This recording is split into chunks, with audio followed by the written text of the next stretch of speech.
నమస్తే, welcome to NSTV news. నేను Mounika. Bulletin ముందుగా హెడ్లైన్స్ చూద్దాం. కర్నూలు జిల్లా ఆదోని సబ్ డివిజన్ ప్రజలందరికీ డీఎస్పీ హేమలత ఉగాది మరియు రంజాన్ శుభాకాంక్షలు తెలిపారు. ఈ రెండు పండుగ అందరూ కలిసిమెలిసి శాంతియుతంగా జరుపుకోవాలని, అలాగే ప్రజలకు ఎలాంటి ఇబ్బందులు అయినా పోలీస్ వారికి సమాచారం అందించాలంటూ ఆదోని డీఎస్పీ హేమలత తెలిపారు. నమస్కారం. ఆదోని సబ్ డివిజన్ ప్రజలందరికీ ఉగాది మరియు రంజాన్ శుభాకాంక్షలు.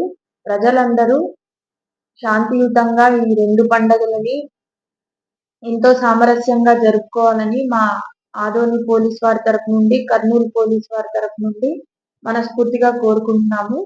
ఎటువంటి ఇబ్బందులు కలిగినా వెంటనే పోలీస్ వారికి సమాచారం ఇవ్వాలని కోరుకుంటున్నాము. ధన్యవాదాలు.